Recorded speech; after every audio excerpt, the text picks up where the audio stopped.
Hello বন্ধুরা, জারণ বিজারণের গাণিতিক সমস্যার দ্বিতীয় ক্লাসে তোমাদেরকে ওয়েলকাম। তো আজকে আমরা বেশি কথা না বাড়িয়ে সরাসরি ম্যাথে চলে যাই।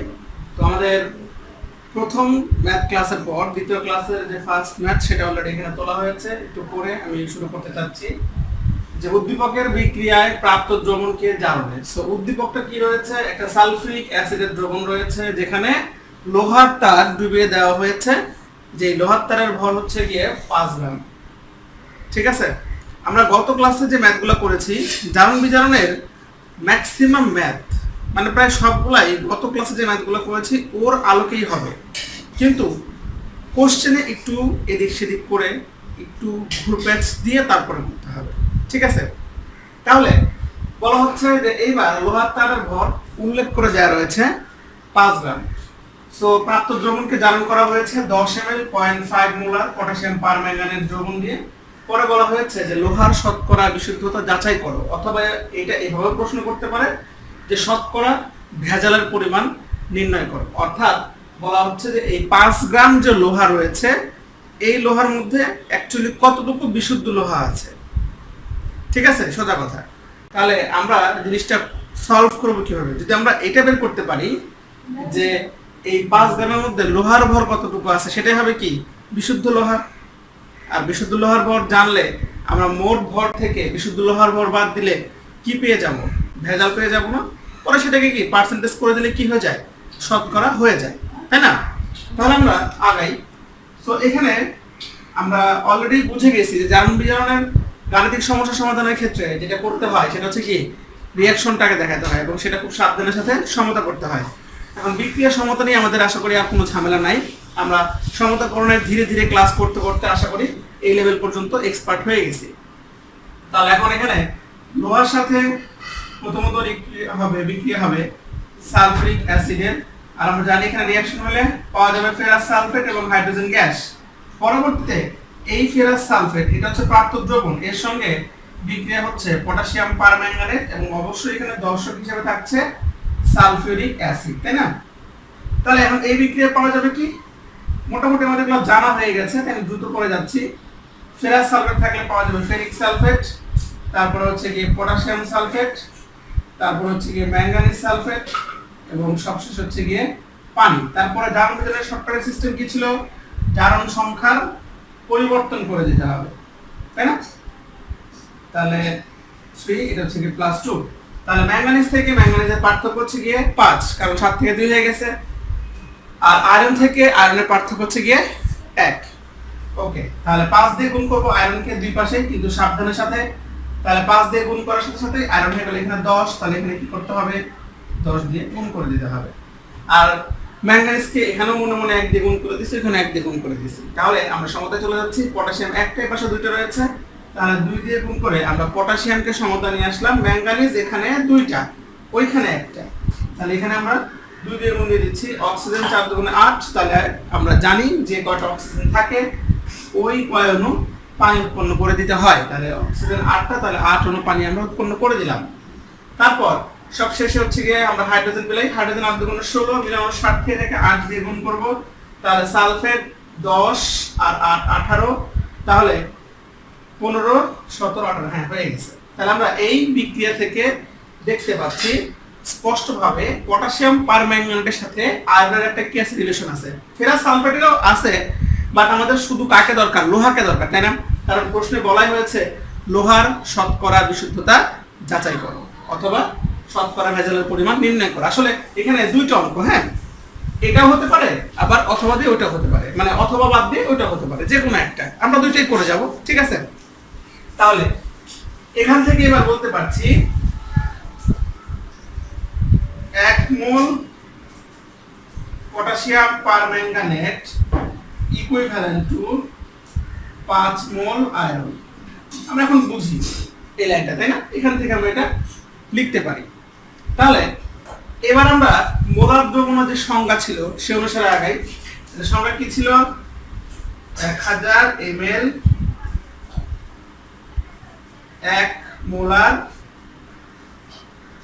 Potassium permanganate equivalent to 5 mole iron.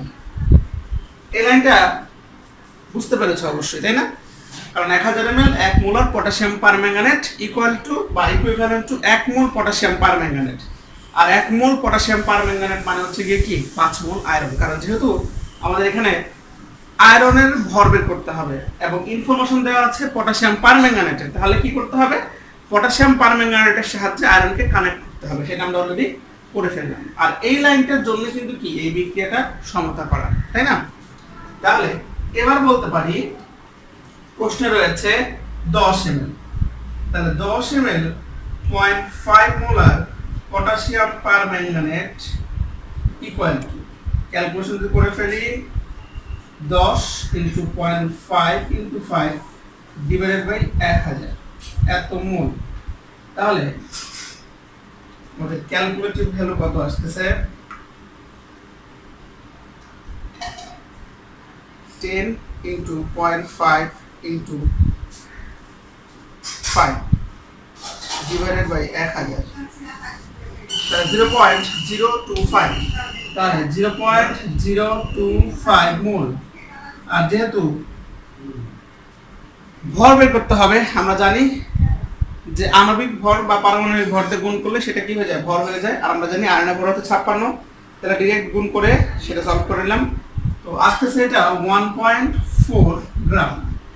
তাহলে বেসিক্যালি এখানে 1.4 গ্রাম এটাই কিন্তু কি বিশুদ্ধ লোহার ভর, অর্থাৎ 5 গ্রামের মধ্যে জেনুইন লোহা আছে কত? 1.4 গ্রাম। এবার আমরা এই লাইনে চলে আসি, যে বলা হয়েছে লোহার শতকরা বিশুদ্ধতা যাচাই করো। শতকরা বিশুদ্ধতা মানে কি? মানে হচ্ছে গিয়ে 100% এর মধ্যে কত পার্সেন্ট লোহা এখানে কি আছে? বিশুদ্ধ আছে। সো তোমাদের এই শতকরা নিয়ে একটু ছোট্ট কথা বলতে চাই, ছোট্ট একটা অ্যাডভাইস দিতে চাই।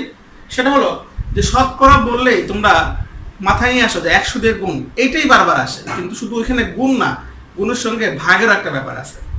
সো ছোট অ্যাডভাইস হচ্ছে গিয়ে যারা সরাসরি শতকরায় কনভার্ট করতে পারবা না, তারা ঐকিক নিয়ম করে তারপরে কনভার্ট করবা। ছোটবেলায় যেটা তুমি করতে সেটা কিন্তু ভালো ছিল, বড় হওয়ার পরে সিনিয়র হওয়ার পরে শর্টকাট করতে যেয়ে সবই ভুলে খেয়ে ফেলছো, কিছুই আর মিলাতে পারে না। আর যদি শতকরার কোনো শর্টকাট টিপস চাও, সোজা বুদ্ধি হচ্ছে এটা, যে যা শতকরা বের করবা সে থাকবে উপরে আর মোট থাকবে নিচে, গুণ হবে 100। ঠিক আছে? অর্থাৎ আমি যদি 1.4 এর শতকরা বের করতে চাই, তাহলে সে থাকবে উপরে, মোট থাকবে নিচে, গুণ হবে কত? 100। ঠিক আছে? তাহলে আমরা শতকরা চলে যাচ্ছি।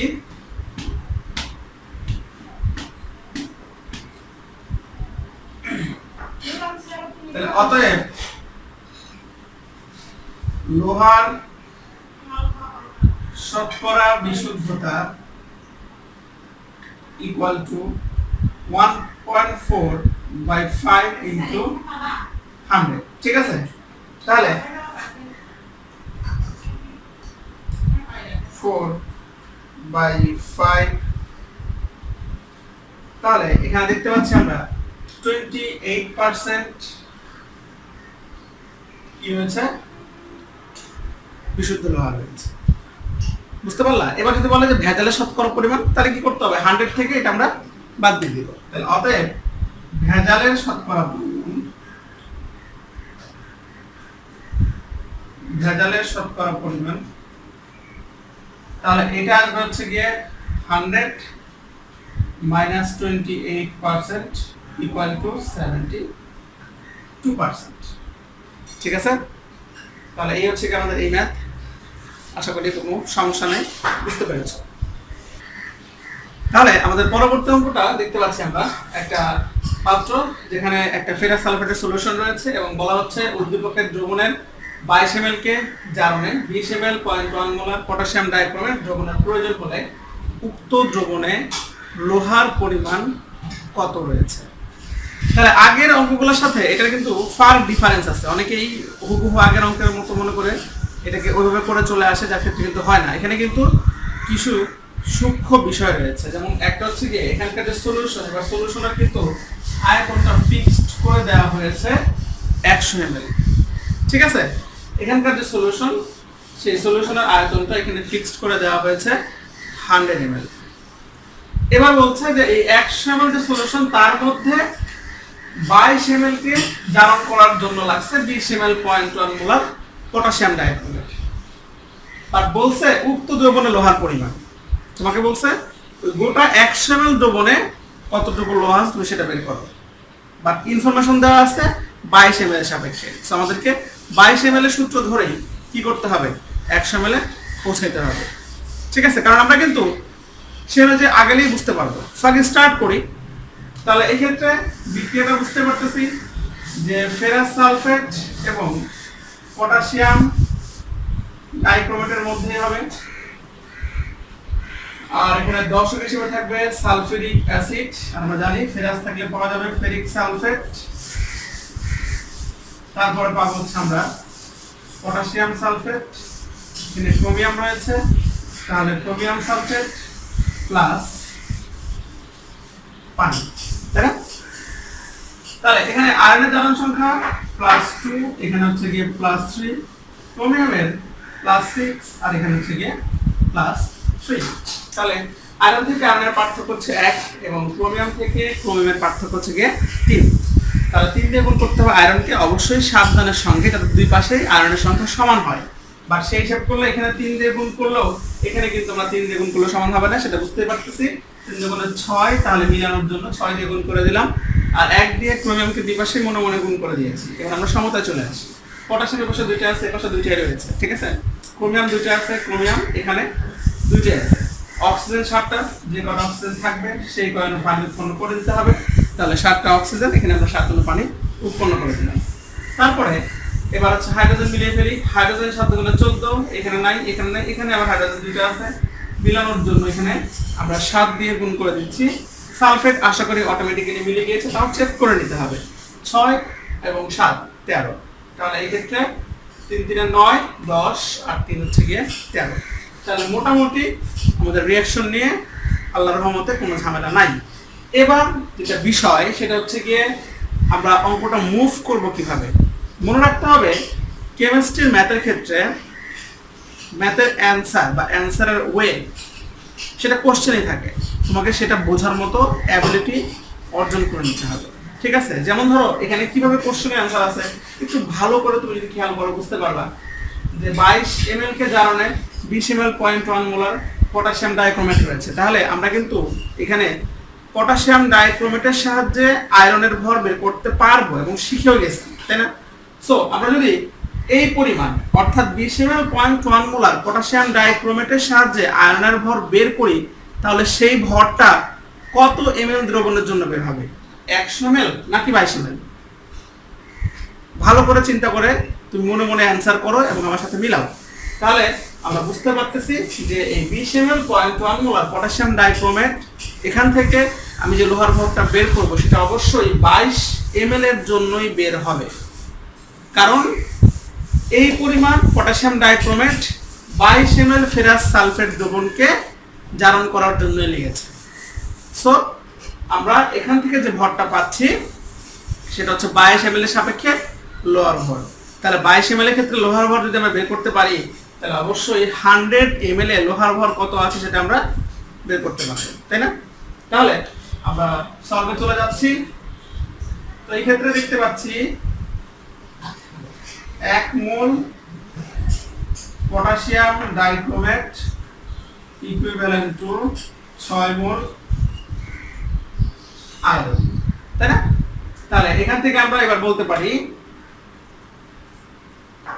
1000 ml 1 molar potassium dichromate equivalent to 6 mole iron. এটা মোলার দ্রবণের সংজ্ঞা থেকে আমরা লিখতে পারি।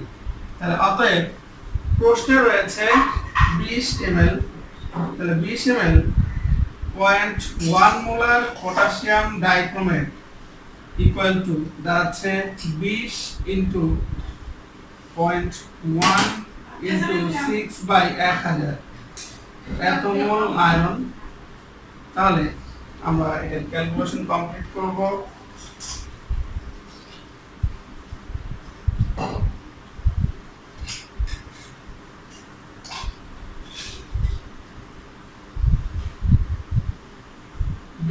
ইন্টু 0.1 ইন্টু 6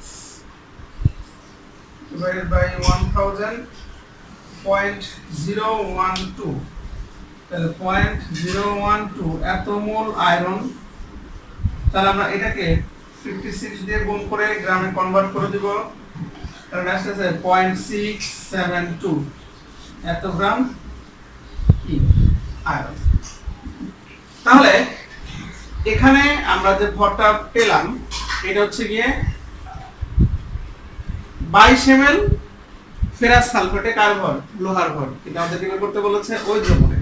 তাহলে 100 ml কতটুকু আছে বের হবে না? তাহলে আমরা পড়ি যে 22 ml ফেরাস সালফেটে লোহার ভর equal to 0.672 গ্রাম। তাহলে অতএব 100 ml, তাহলে 100 ml ফেরাস সালফেটে লোহার ভর equal to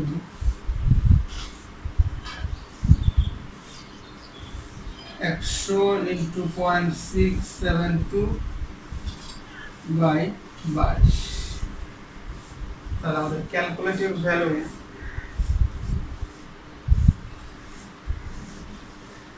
0.672 into 100 divided by 22, তাহলে আসছে 3.054 গ্রাম। 3.054, ঠিক আছে। তাহলে এই অঙ্কটা নিয়ে আশা করি কোনো ঝামেলা নাই। অলরেডি জারণ বিজারণের আমরা যে ম্যাথ সলভ করতে শুরু করেছি, সলভ করার সময় কিন্তু দেখতে পাচ্ছি যে সলভের ওইটা প্রায় সেম, শুধু ওইখানে একটু প্রশ্ন এদিক ওদিক করে তোমাদেরকে কি করা হচ্ছে, বিভ্রান্ত করে তোমাদেরকে টেস্ট করা হচ্ছে যে তোমরা বিষয়টা কতখানি ক্লিয়ার হয়েছে এবং কতখানি জানো, ঠিক আছে। তো আমি আজকে একটা ম্যাথ হোমওয়ার্ক দিব, তোমরা অবশ্যই ক্লাসটা শেষ করে বুঝে ওই হোমওয়ার্কটা করে আমাকে ইনবক্স করবে, ঠিক আছে। তাহলে হোমওয়ার্কটা দেখি আমরা।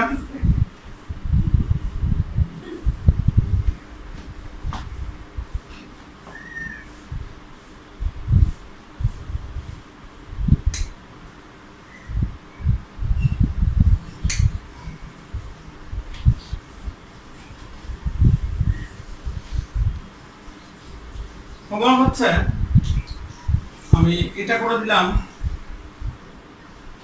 200 ml, আর এখানে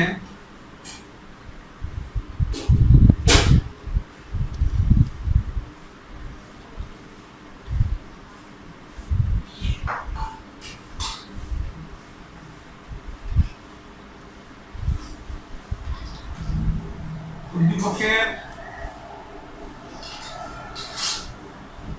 দ্রবণের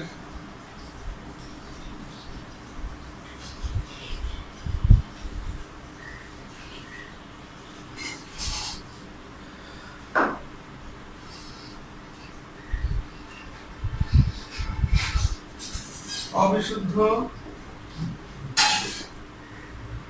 লোহার ভর 15 গ্রাম। দ্রবণের 20 ml কে জারণে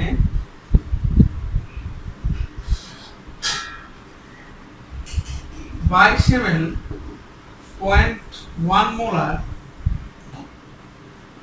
পটাশিয়াম পারম্যাঙ্গানেটের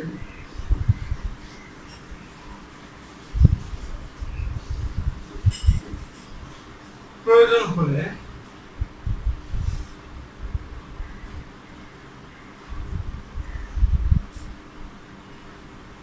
দ্রবণে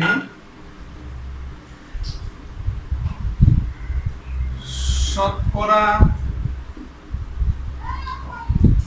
ভেজালের পরিমাণ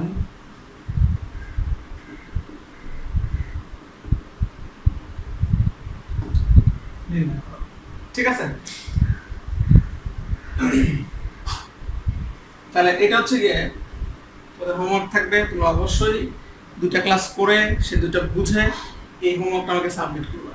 ঠিক আছে, তাহলে আজকে এই পর্যন্তই। পরবর্তী ক্লাসে আমরা জারণ বিজারণেরই নতুন নিয়মের ম্যাথ নিয়ে চলে আসবো। সে পর্যন্ত ভালো থাকো, সুস্থ থাকো, আল্লাহ হাফেজ।